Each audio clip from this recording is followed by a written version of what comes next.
All right, let's do it. So again, what I'm going to talk about today is the 5 types of stories that, let me just fix my screen. You should, hopefully you are. If you're not, you're going to learn how to today. Be telling in your content in order to just consistently attract clients, but not just any clients, the type of clients who fully resonate with your message, your mission, your brand, your values. And they're the kind of clients that you just love working with. And we're going to do this through a really, really simple process that I'm going to share today. So I want to start by just sharing how the fact is that long before we had social media funnels and copywriting and just ads and all these things that are vying for our attention, we had stories. Before we had products to sell, before anything else, we sold ideas like religion, philosophy, and throughout human history, since communication has become a thing, we all sold ideas through just 6 simple words. Okay. Those words are, let me tell you a story, or in this case, let me start with a story. So that's what I'm going to do here. I'm going to give you an example. There's a quote here that I'll share that the most powerful person in the world is the storyteller. The storyteller sets the vision, the values, and the agenda of an entire generation that is to come. So does anybody know who said this? If anybody's watching? Correct. Steve Jobs. Steve Jobs is the master storyteller, not just master storyteller, but a guy who could sell ideas with stories and products through stories or services. And that's what you guys are trying to do. You're trying to help more people with your coaching. And one of the easiest ways to do so is by knowing how to tell a story. And I'm going to use an example from Steve Jobs here and how he executed a beautiful story as he introduced the iPhone. Okay, so there are 3 steps that Steve Jobs followed here to present a completely world-changing product, which was the iPhone. So step 1, what he did was he presented a challenge. Okay, he grabbed the listener's attention with a question or unexpected challenge. Here's what he said. He said, the most advanced phones are called smartphones, as they say. The problem is that they aren't so smart and they're not so easy to use. What we want to do is make a leapfrog product that is way smarter than any mobile device has ever been and super easy to use. That is what the iPhone is. We're going to reinvent the phone.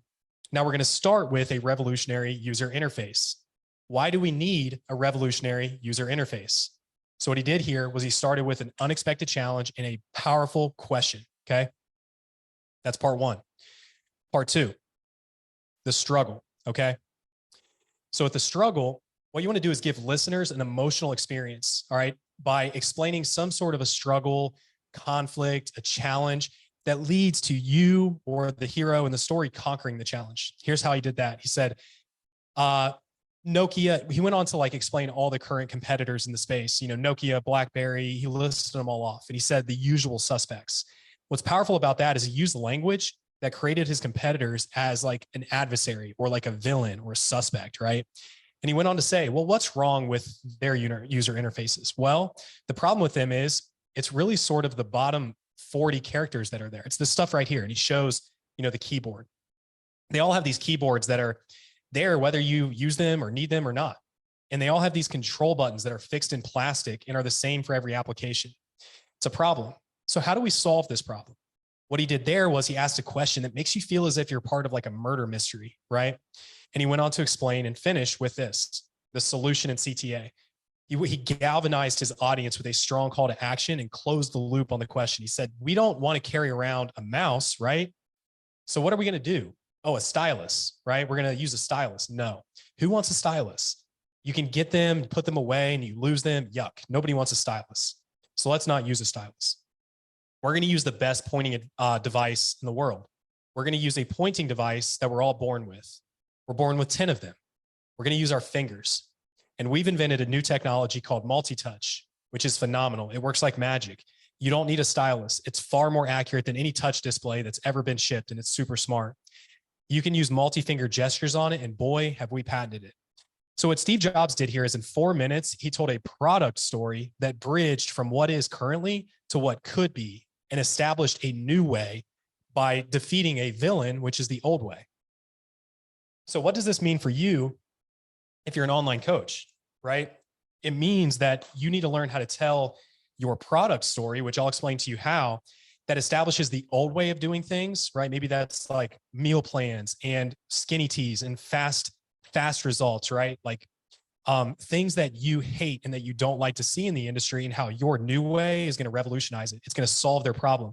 And by doing this in a story, you're going to be able to actually get through to people. Okay. And here's why. A story is 22 times more effective than just sheer facts at relaying information. And most importantly, instigating action, change, or purchasing decisions. Because what we're trying to do is get people to change their habits, get people to commit to themselves, to losing weight or whatever, like, improving their health, whatever their goal is. We're trying to instill change. The best way to do that is with a story. So here's an example of that. Research shows that when somebody is told a story, parts of their brain light up that sync the storyteller and the listener. And the reason we remember stories is because they make us feel, okay, and emotions steer our decisions. For example, in a study, they found that they had a Save the Children pamphlet, which is this nonprofit organization that they were raising money for children in need. And they printed two different versions. One of them included just facts and figures, and the other, it told a story about a child who was facing malnutrition and included the facts and the stats. Subjects were then given $5 and asked if they wanted to donate money to the cause. Those who read the story gave almost 2 times more than those who only read the facts and the stats. Okay. Those who read the story, they gave like $2.38 versus $1.43 who just got the stats. All right. So if you're watching this right now, I'm curious who's all following along. Comment if that makes sense. Let me know if you're watching live, if you're watching the replay. We're about to get into some really cool meat and potatoes here. So here's how storytelling works. It affects the brain in really unique ways. Okay. It's how our brains are hardwired. It's how they've evolved to take in information, to process and to associate meaning, and either remember or not remember. So if you're trying to like build your brand and be somebody who stands out online, if you know how to tell a story, you're going to be the person that they remember. You're going to be the person that they look for when they open their phone. And it does this by a process of neurocoupling. And it activates a part of the brain that allows the story that you tell to be a part of our own thoughts. And it releases dopamine. And so dopamine drives everything that we do, right? It drives our behaviors, our actions. And when we are able to elicit dopamine through a story, it makes it easier for the listener to remember. It makes it more likely for them to want to do something about the story.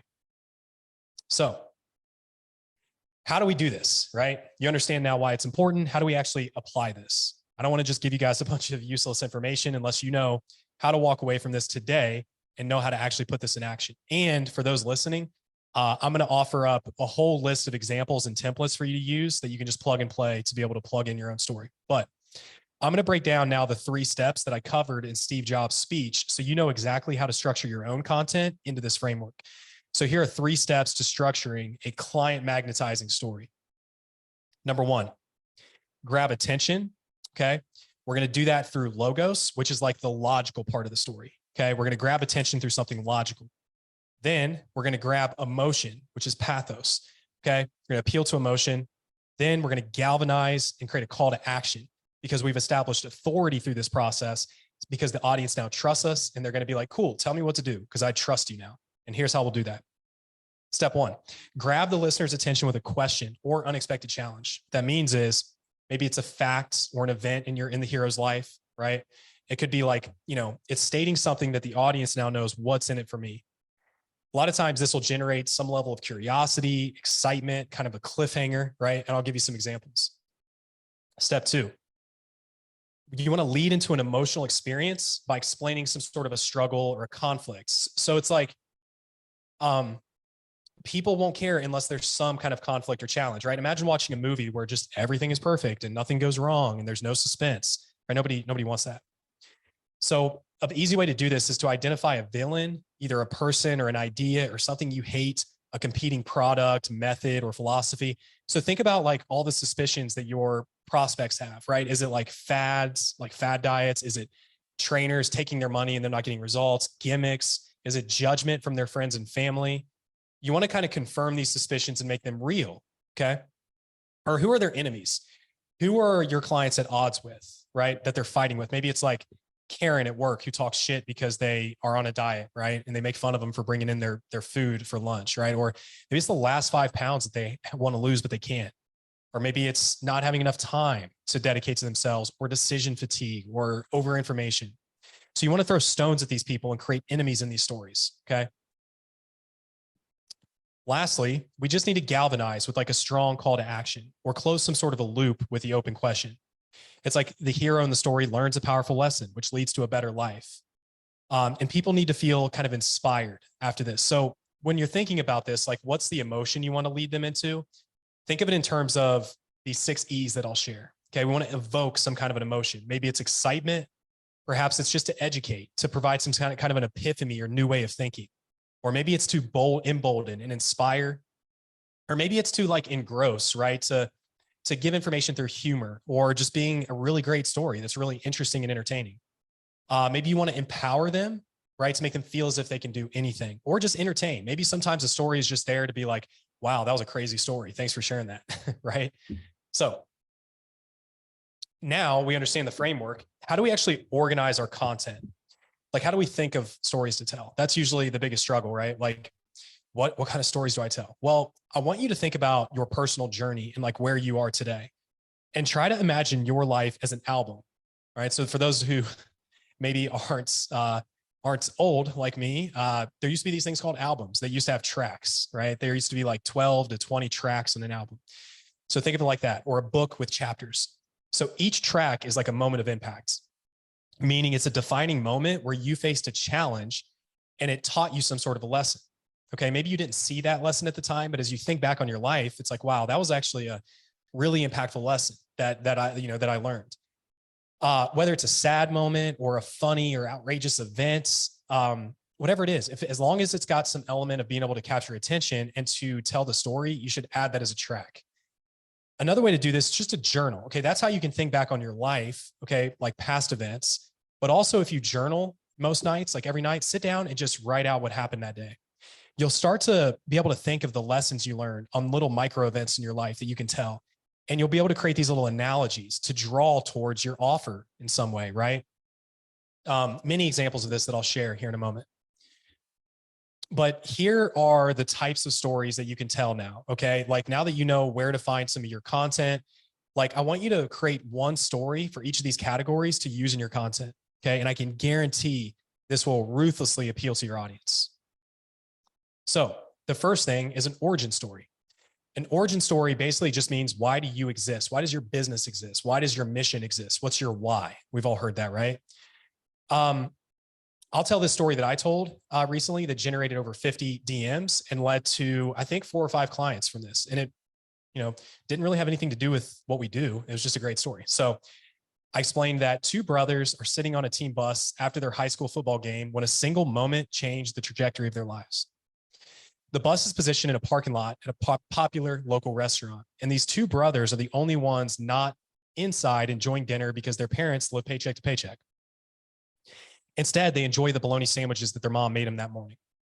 A man steps onto the bus, startling them as they bite into their bread that tastes kind of like dirty socks from sitting in their sweaty gym bags all day. They realize it's Jordan, their friend and teammate Jackson's dad. I'm Jordan. Jackson's my son, right? The brothers know Jordan well. And they're both good friends with Jackson. Jackson's dad's the fucking shit, they say. He's always incredibly generous, and he's more jacked than all the other dads. And he's at every sporting event. And Jordan tells the 2 brothers, hey, it would make me very happy if you would allow me to buy you dinner and join the rest of the team. Here's $150. So that way you guys have a little extra for ice cream afterwards. Okay. I've had many, and I went on to explain, I've had many moments like this in my life leading me to become the man that I am today.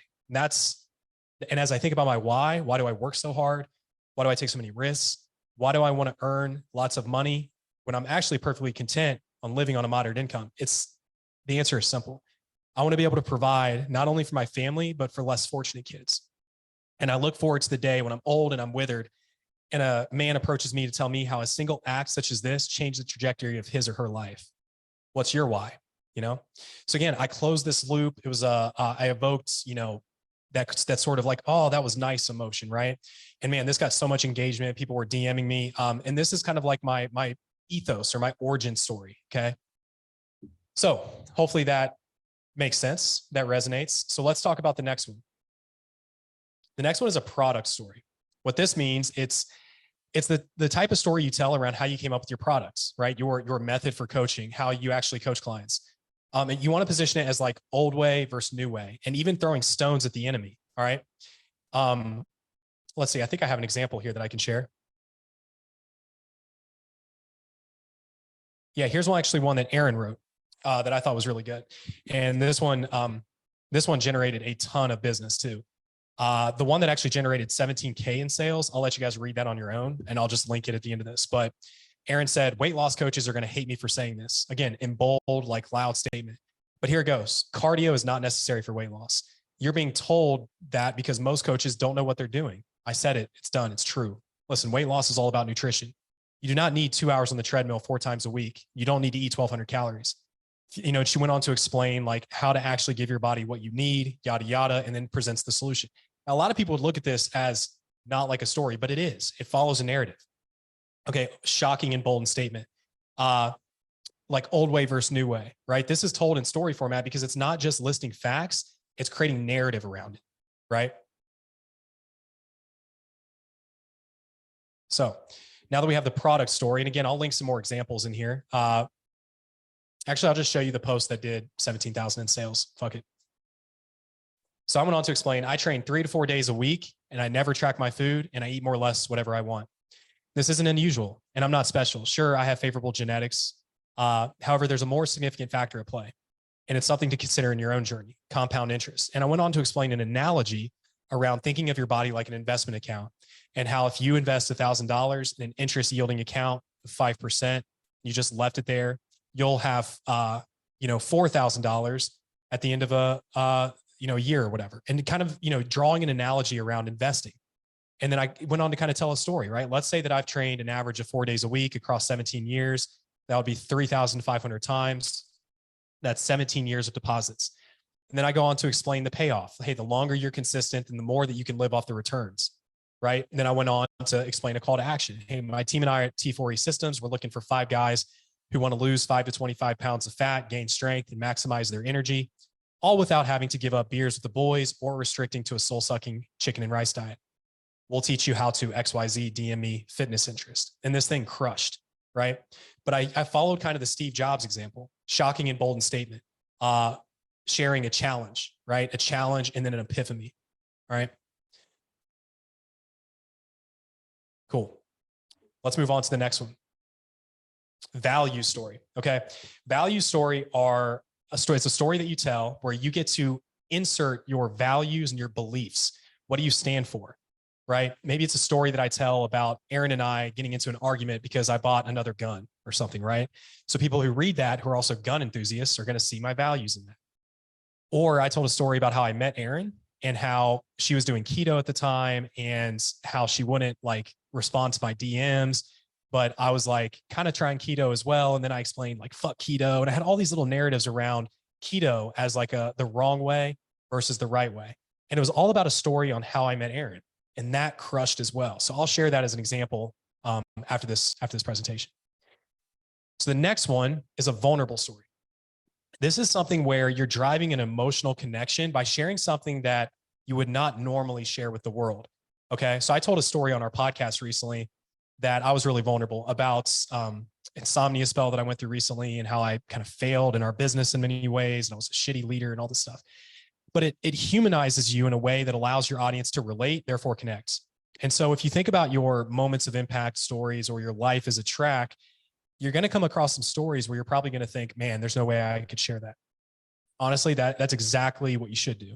If you fear it a little bit, it's the right thing to do. You should share it because people will relate to that. Even if you think, well, nobody else is going to have a similar problem. Again, when you tell the story, people will relate their own troubling experiences to yours, even though they're not directly the same. Then that creates that synchronous, relatability. And now they just feel so much closer to you. Okay. Lastly, people stories. People stories are stories that you tell that are not about you. Okay. You're like third person. The most important of these are client results story. All right. Or it could just be like, hey, I was chatting with a client yesterday and here's something that they said and here's how we handled it. Right. Or you're telling a story about a team member, maybe an employee or somebody on your team, and you're kind of hyping them up. I'm going to share all kinds of examples of client testimonial stories, but if you can share a client result in the form of a story, then those testimonials will work so much better than just listing out the facts, right? Oh, Tina here was eating, 1,200 calories a day and she came to me and, we were able to bump her up to this and she lost this much weight. Nobody cares. But if you explain it in the format of a story, people will remember it. So now these results that you get and these testimonials you share and these before and afters, they're going to have so much more punch because people actually will give a shit, right? So that's it. I want to just wrap up with some common pitfalls. Number one is just overthinking. The way that you get better at telling stories is A, having a framework to follow, and B, just telling more stories. All right. You'll get better at it as time goes. All right. Number two, just rambling and overcomplicating it. Right. So if you write out a story, I want you to do the high test, which is, I'm saying this facetiously, but when you write a story, you should be able to read that story while you're stoned and it should make sense. Because if it doesn't, it's not going to make sense for the listener or the viewer, because that's about everybody's attention span these days. Everybody might as well be high. So it needs to be quick and easy to understand and remove the fluff, right? Lacking, you want to just get rid of the attachment to the outcome, right? Just tell the story, because again, that's like who we are as humans. We're storytellers. That's how we learn. That's how we've evolved. It's in our nature. So you're naturally good at it. You just have to remove the fear of judgment and the fear of, well, what if nobody cares out of the equation, and the things will start to work. And just not being willing to suck, right? You got to be willing to not be okay at this for a little while. It's fine. The more stories you tell, the better you'll get. And then here's what I have for you. So I have examples here of origin stories, product offer stories. I have 3 different versions. I have a example of value story, vulnerability story, and I have a whole document here for you guys that has all kinds of testimonial stories. Some really good examples here. Okay. So all you have to do if you want this, if you're watching this training, comment stories on this post and somebody on our team will shoot that right to you in your DMs. And hopefully this was valuable. Again, I'm sorry guys about anybody who expected me at 3 p.m. and here I am at 5. Sorry, had a personal emergency. I'm not going to tell the story right now because I don't want to take up any more of your guys' time.